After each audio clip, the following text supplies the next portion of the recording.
What's up YouTube? Welcome back to another video where we're going to be talking about our Hello Reef 15-gallon build that we got for the channel. Now in the last couple of videos, we have set up the tank, we have filled it up with rock, sand, and water, and we recently just put in a new pair of clownfish. So if you guys want to check out that video, it should be our last one. Now that the tank is filled up, cycled, we've got some livestock in there and it is starting to build up its beneficial bacteria colony and starting to mature a little bit. We're going to be talking about the maintenance that goes into running one of these reef tanks. Now this is a nano aquarium, and I do say that nanos can be good for beginners. A lot of people say bigger the better because more water volume means there's more forgiveness when you have fluctuations in your parameters. But at the same time, when it comes to weekly or monthly maintenance, like doing water changes, cleaning the glass, things like that, a smaller tank can take significantly less time than a larger tank. So this 15-gallon here, I can clean the glass in about 5 or 10 minutes versus say a 100-gallon, it might take me 30, maybe even an hour. Now with reef tanks, stability and a schedule are crucial in making sure that you have success with these tanks. There is a little bit of flexibility once tanks get mature. You can go a little bit longer without maybe doing water changes or testing, but in these early stages, it's really important to kind of have a regimen and a schedule, making sure that you're doing the maintenance that you need to do on a daily, weekly, and monthly basis. Things like topping off the tank, which is a forever thing until you get an automatic top-off system, but topping off the tank, making sure that you're keeping your salinity stable, keeping up with water changes so that you're extracting excess nutrients and putting back in fresh salt water, as well as cleaning the glass of algae and picking any sort of bubble algae or hair algae on the rock so that it doesn't take over the tank. So I'm going to break this video up into kind of 3 sections, the first of which is going to be daily/weekly maintenance that we do for the tanks, the second of which is going to be the monthly maintenance, and the third is kind of quarterly maintenance. You might do it maybe every 2 or 3 months. So starting off with the maintenance that we do daily and weekly for this reef tank is going to be cleaning the glass as well as doing water changes. So with the tank this small, and again kind of at these earlier stages, we want to do weekly water changes to extract any sort of excess nutrients and get in there and do a nice cleaning. Now again, on a tank this small, 15 gallons, doing about a 20% water change is only like 3 gallons. So with 3 gallons, we're able to make RO water and mix it pretty quickly. So it's easy to do a single water change once a week for this tank. Again, we'll get in there and clean the glass. I usually try to do this at least once a week just to try and keep the tanks looking tidy, but also preventative maintenance of trying to pick out any algae from the tank before it takes it over. Also for weekly maintenance, we will replace the filter media in the back. So our filter floss, we will try to switch out when we do water changes. Eventually, we're going to put in the filter sock for this tank, and when we do water changes, we'll just switch it out with a fresh one. And then depending on the carbon in the back, we're not running any right now, we'll switch that out if it's water change time.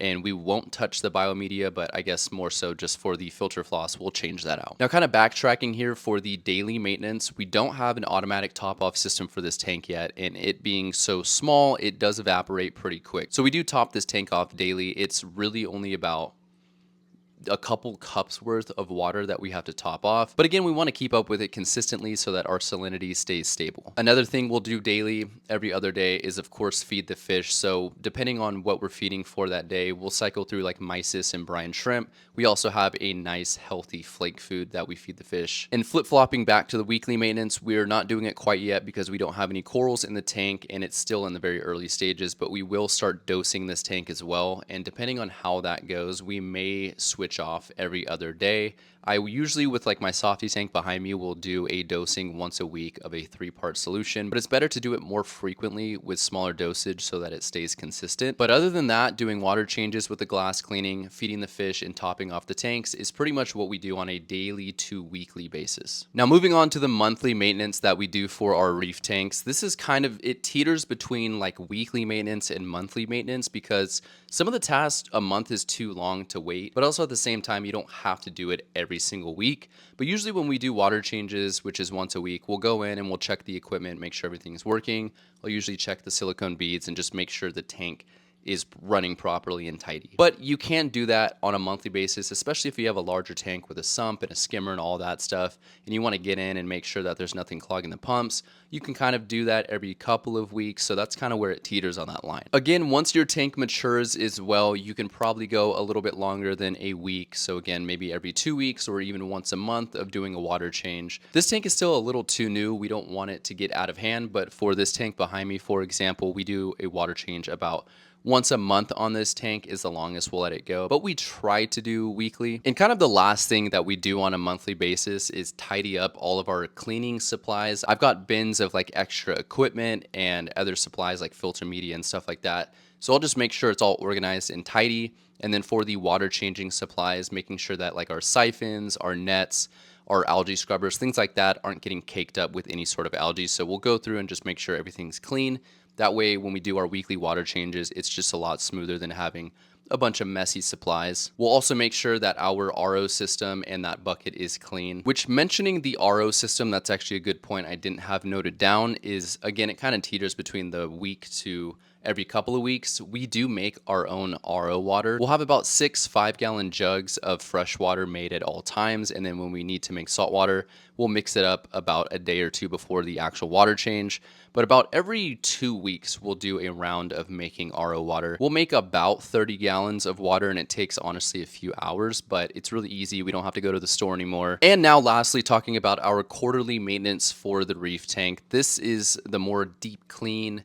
You've waited too long and now you really need to get in there and clean it. That's all of these tasks that we do. So if we did have a skimmer on this tank, I would probably take the skimmer out, make sure that the propeller and the skimmer and all of the components are cleared out of any gunk or shells or anything like that. We'll also check the return pump for the kind of the same reason of the skimmer, making sure there's nothing stuck in the propeller or blocking it, restricting the flow of the pump. Also for things like the power head inside of the tank, if you've got algae, coralline algae, or anything gunking up that pump, we'll do a nice deep clean of soaking it in white distilled vinegar with like a 2-to-1 ratio of RO water, and then doing a deep clean on that. It gets it nice and polished up so that it looks brand new. And then inside of the tank, we might pick out any shells from dead cleanup crew members.